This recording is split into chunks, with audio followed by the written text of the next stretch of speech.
Oke, dan untuk minggu ini dan di bulan ini kita ke bagian tema contribute. Pertama, kontribusi itu sendiri apa sih? Nah, saya coba cari-cari mengenai kontribusi itu sendiri, dan kalau di pengertian secara umum, kontribusi itu adalah sumbangsih atau peran atau keikutsertaan seseorang dalam suatu kegiatan tertentu. Dan kalau kita sebagai di lingkungan sosial ya, itu kita bisa lihat orang-orang itu dikenal melalui kontribusi yang mereka berikan terhadap lingkungannya. Kalau misalnya seperti penemu-penemu kayak Thomas Alva Edison, Albert Einstein, mereka itu dikenal melalui kontribusi yang diberikannya. Nah, jadi seseorang pun bisa dilihat dari kontribusi apa sih yang sudah dia berikan, baik di lingkungan pekerjaan, kontribusi terhadap tetangga sekitar, maupun di lingkungan pertemanan kita. Jadi banyak ya, di lingkungan sosial, manusia sebagai makhluk sosial, kita hidup di lingkungan sosial, kita hidup dengan orang-orang yang lain. Salah satu yang orang dikenal itu melalui kontribusi apa sih yang udah orang itu kontribusikan, gitu, apa sih yang udah orang itu lakukan, gitu. Nah, itu mengenai kontribusi itu. Saya akan membahas juga why ya. Jadi mengapa sih kita harus berkontribusi? Jadi ada pertanyaan. Jadi pada saat saya mendapatkan tema itu, saya suka seringkali memunculkan pertanyaan-pertanyaan karena saya suka dari bahasa itu, dari satu kata itu esensi apa sih yang bisa kita dapetin gitu dari kata kontribusi itu. Tadi kita udah bisa dapetin bahwa kontribusi itu mengenai sumbangsi, mengenai peran seseorang gitu. Jadi pertanyaannya, kenapa sih kita harus berkontribusi? Ada pertanyaan juga, orang nanya juga, boleh nggak sih kalau saya nggak berkontribusi? Ya, boleh juga. Kalau misalnya saya nggak mau kontribusi, boleh kan? Bisa kan? Ya, bisa. Kenapa sih kita harus kontribusi? Pertama, karena memang kita harus ketemu dulu kenapa kita harus berkontribusi. Why-nya itu jadi satu landasan buat kita dalam melakukan kontribusi. Kenapa sih? Kalau misalnya di lingkungan pekerjaan, kenapa sih kita harus berkontribusi? Ya jelas, orang kita digaji. Kontribusi kita adalah satu keharusan. Tapi kalau misalnya di hal-hal yang mungkin sifatnya sosial ya, kayak misalnya di lingkungan sekitar atau mungkin di gereja, kenapa sih saya harus kontribusi dalam gereja? Kenapa sih saya ikut peran serta gitu dalam misalnya pelaksanaan ibadah atau enggak hal-hal yang dilakukan oleh gereja? Kenapa sih saya harus ikut kontribusi juga? Itu kita harus temukan why-nya. Karena kalau enggak, ya kita akan setengah-setengah, di tengah jalan kita akan drain out sendiri, kita akan malas gitu, karena kita nggak punya satu landasan yang kuat. Itu satu hal yang harus kita temukan gitu. Namun saya dapat satu gambaran ya mengenai Alkitab itu di awal-awal di Kejadian itu, di Kejadian 2 ayat 16a. Di situ dikatakan bahwa tidak baik kalau manusia itu seorang diri saja. Nah, ini jadi satu hal yang saya garis bawahi. Kenapa sih Tuhan nggak biarin kita sendiri aja? Mungkin ayat-ayat ini sering dipakai untuk mengenai LSD ya. Cuman saya pengen bahas mengenai di kontribusi ini karena mungkin Tuhan tuh pengen untuk kita bisa saling berkontribusi dalam hidup satu sama yang lain. Kalau Tuhan bilang, kalau di Amsal itu bilang besi menajamkan besi, manusia menajamkan sesamanya, ya mungkin manusia itu diciptakan ya untuk kita bisa saling kasih kontribusi, untuk kita bisa kasih dampak bagi orang lain. Kalau kita bisa saling menajamkan, berarti kan kontribusi kita, apa yang kita lakukan itu kasih dampak buat orang lain. Jadi bisa dibilang kalau kita berkontribusi, itu sudah pasti kita memberikan dampak. Jadi untuk teman-teman yang berkontribusi dalam hal apapun, itu teman-teman adalah orang-orang yang berdampak. Kita adalah orang-orang yang berdampak karena kita orang-orang yang berkontribusi. Kita boleh, coba katakan sama-sama, saya orang-orang yang berdampak. Yes, kita orang-orang yang berdampak. Pertanyaan berikutnya lagi, kapan sih kontribusi kita berdampak? Kapan kontribusi kita berdampak? Ada satu, kita seringkali dengar cerita bahwa di mana misalnya pada saat seorang sahabat itu sedang bersedih ya, sekedar kehadiran kita di sampingnya aja itu sudah bisa kasih dampak. Jadi kontribusi yang menurut kita minimal pun itu bisa kasih dampak. Kayak dulu saya dengan istri saya ya, pada saat kita masih pacaran, istri saya kalau saudara tahu itu kan tipe yang talkative sekali ya. Jadi pada saat dia mau bercerita sesuatu, pada saat dia sedang bersedih pun, sekedar kehadiran saya untuk mendengarkan ceritanya saja itu sudah cukup, itu sudah bisa kasih dampak. Jadi kontribusi kita itu tidak dilihat besar atau kecilnya. Kita tidak bisa melihat seberapa besar, seberapa kecilnya. Karena setiap kontribusi yang kita lakukan itu pasti berdampak. Nah, di Matius 5 ayat 16 saya mau baca ayatnya. Demikianlah hendaknya terangmu bercahaya di depan orang, supaya mereka melihat perbuatanmu yang baik dan memuliakan Bapamu yang di surga. Inilah kontribusi kita, gitu. Kalau kita sebagai anak-anak terang, kita bisa berkontribusi melalui perbuatan kita, melalui apa yang kita lakukan, supaya apa yang kita lakukan itu memuliakan Bapa kita di surga. Karena pertanyaannya, kalau misalnya kita ditanya, kapan sih kontribusi kita berdampak? Kita pasti berdampak. Pertanyaan yang harus kita tanya adalah, apakah kontribusi yang kita lakukan itu memberi dampak yang baik atau dampak yang buruk? Itu mungkin yang harus kita lihat ya. Karena apapun yang kita lakukan, kontribusi apapun itu pasti berdampak. Cuman esensinya adalah kontribusi yang kita lakukan itu kasih dampak yang baik atau yang buruk sih? Itu yang saya mau bahas gitu. Bagaimana cara agar kontribusi kita itu berdampak? Bagaimana cara agar kontribusi kita bisa kasih dampak yang baik? Nah, di slide berikutnya saya punya satu ilustrasi. Nah, ini jangan saya nggak menganalogikan bahwa kisah Yesus Kristus itu seperti startup company, bukan. Ini satu percontohan yang saya dapatkan pada saat saya sedang mengingat-ingat kejadian yang pengalaman hidup saya, bahwa kurang lebih di tahun 2010 itu saya pernah bekerja di sebuah startup company. Kalau kita kilas balik di tahun itu, startup company itu merupakan satu yang lagi hype gitu ya. Semua orang berlomba-lomba untuk bikin startup company, terlebih itu perusahaan yang berbasis aplikasi. Kalau kita lihat sekarang, itu adalah buah dari tahun itu, karena dimulai dari Amerika itu pada saat Google, Facebook, Yahoo, Apple mulai mulai memiliki valuasi, mendapat peningkatan valuasi yang cukup signifikan. Di situ orang-orang, terutama di Indonesia ya, saya rasakan banyak orang tuh mulai berlomba-lomba ya, karena kalau kita ada di industri itu pada waktu itu adalah bukan siapa yang paling bagus, bukan siapa yang paling keren, yang paling komplit istilahnya secara application, tapi siapa yang paling pertama. Justru orang ingat siapa yang pertama gitu, yang menjadi pemerakarsanya siapa sih gitu. Justru itu yang akan, karena kita lomba ya, siapa yang paling cepat, siapa yang paling depan gitu, bukan siapa yang paling keren, tapi siapa yang paling depan. Nah, pada saat saya bekerja di startup company itu, kita pernah hadir di satu seminar, karena perusahaan itu mungkin dalam rangka untuk memperlengkapi karyawannya. Di satu seminar itu, sang pembicara itu dia ngomong bahwa ngajak kita semua untuk kita berpikir sebagai secara startup ya. Startup itu pada saat awal kita diajak untuk berpikir sebagai perusahaan startup itu gimana sih langkah awal kita, apa sih yang harus kita mulai. Nah, karena pada saat itu yang jadi pembandingnya adalah Apple, kita pasti mikir gimana caranya startup ini bisa mengeruk keuntungan yang gede gitu ya, gimana cara kita bisa nge-grab market yang besar.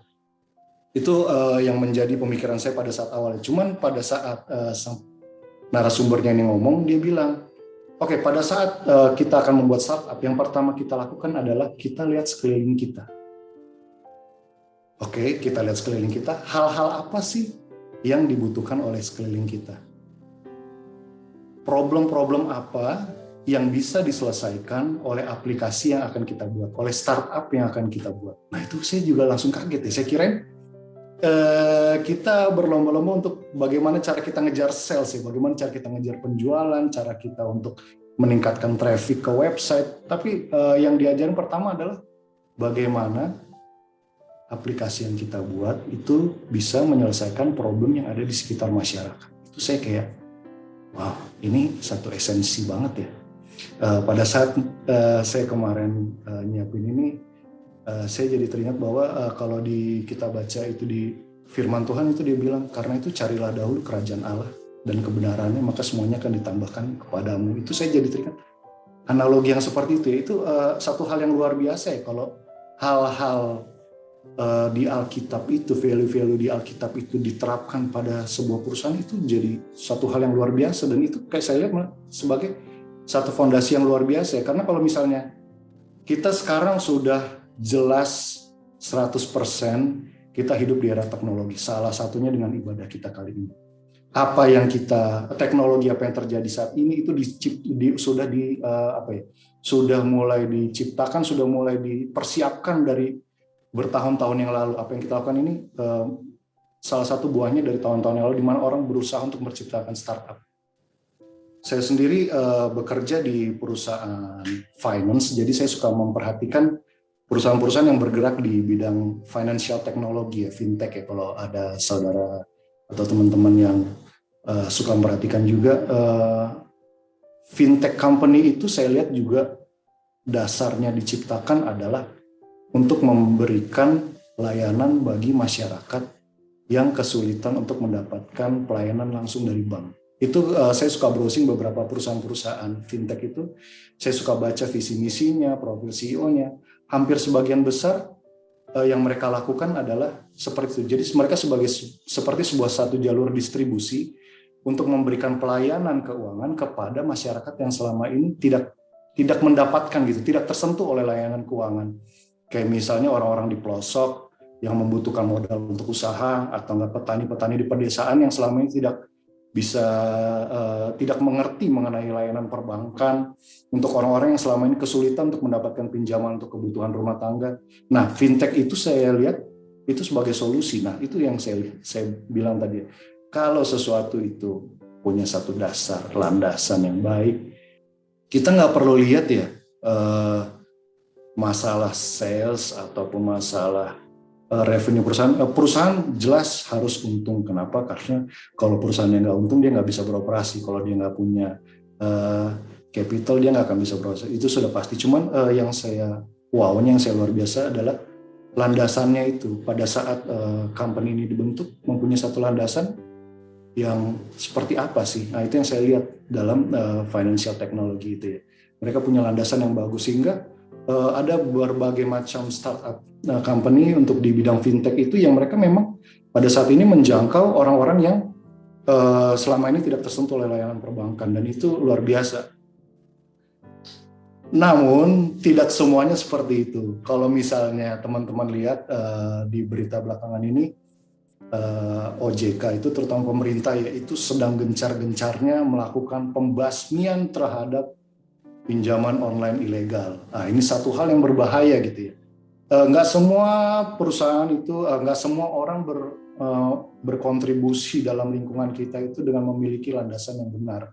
Gitu, kita bisa lihat dampak yang diberikannya. Pinjol oleh ilegal ini, saya udah mendengar ratusan ribuan kisah orang-orang yang dirugikan, dan pemerintah luar biasa sekali ya, gencar untuk memerangi ini semua di beberapa hari belakangan, terutama di bulan-bulan ini ya, karena memang ini sangat meresahkan dan korbannya itu banyak sekali, terutama secara material ya, itu luar biasa, orang banyak sekali dirugikan.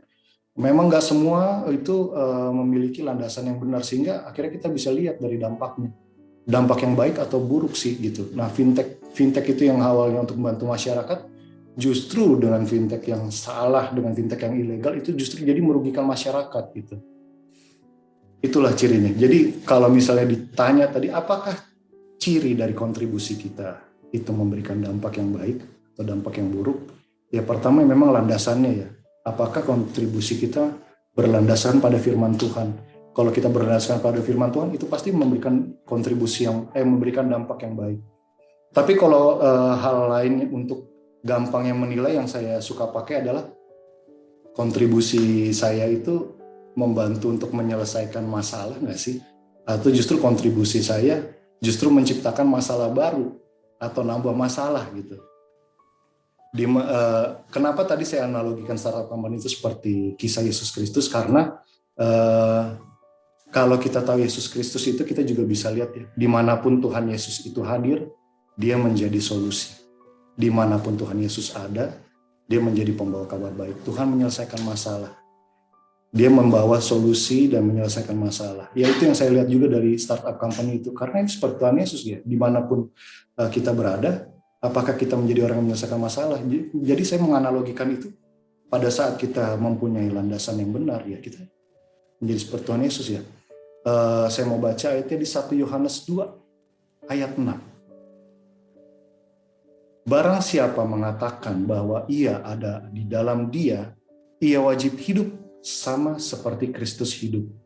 Jadi marilah saya mengajak kita semua, dan saya sendiri terutama, saya yakin bahwa saya hidup ada di dalam Kristus, Kristus hidup di dalam saya. Maka karena itu, wow, ini suatu yang luar biasa. Kita wajib hidup sama seperti Kristus hidup. kalau dalam hal ini saya pengen garis bawahi bahwa biarlah kita juga berdampak sebagaimana Kristus berdampak di lingkungan sekitar. Ya, itu yang saya dapetin mengenai hal kontribusi itu. Jadi memang kontribusi itu yang saya lihat adalah erat kaitannya dengan dampaknya. Dampak seperti apa sih yang kita berikan. Nah, ada satu ayat juga yang saya mau bacakan, saya nggak ada di slide.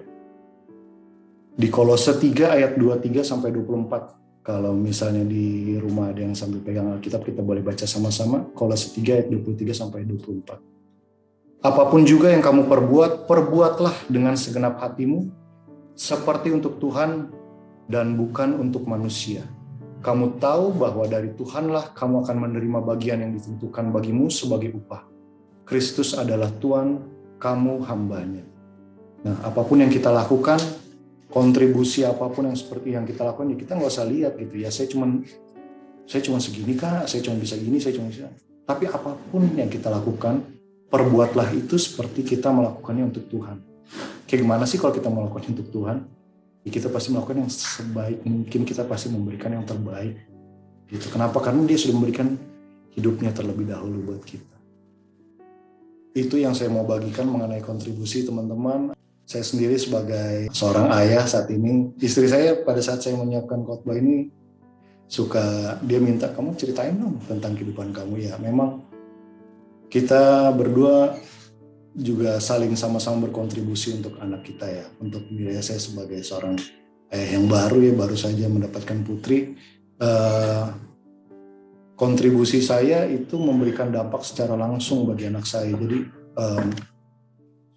apalagi untuk orang-orang yang kita kasihi ya, tentu kita ingin memberikan kontribusi yang terbaik. Kita ingin kontribusi kita nggak asal-asalan, tapi kita pengen kasih yang semaksimal mungkin. Apalagi kalau untuk orang yang kita kasih, karena ya kita ada satu ikatan jiwa, kita ada ikatan, dan kita nggak mau orang yang kita kasih itu istilahnya menderita atau sakit seperti itu ya. Nah, karena itu kontribusi kita pun kita inginkan supaya kita memberikan dampak yang baik. Ya, saya rasa itu teman-teman, saya harap dimanapun kita berada, dimanapun Tuhan tempatkan kita bisa kasih kontribusi buat dimanapun kita tempatkan di lingkungan pekerjaan kita. Kontribusi kita tidak hanya sekedar mengenai jabatan kita, karena saya juga ketemu orang-orang yang apapun ya mungkin jabatannya hanya sekedar non-staff, tapi dia benar-benar mempunyai kontribusi di kantor yang kita bisa rasain kalau misalnya nggak ada dia tuh di kantor kayaknya, kok kantor kayaknya kurang ya, kok kantor kayak berantakan ya. Ya karena itu kenapa? Karena dia melakukan kontribusinya itu dengan maksimal. Di Kolose 3 tadi kita belajar bahwa apapun yang kita lakukan, lakukanlah dengan segenap hati seperti kita melakukannya untuk Tuhan.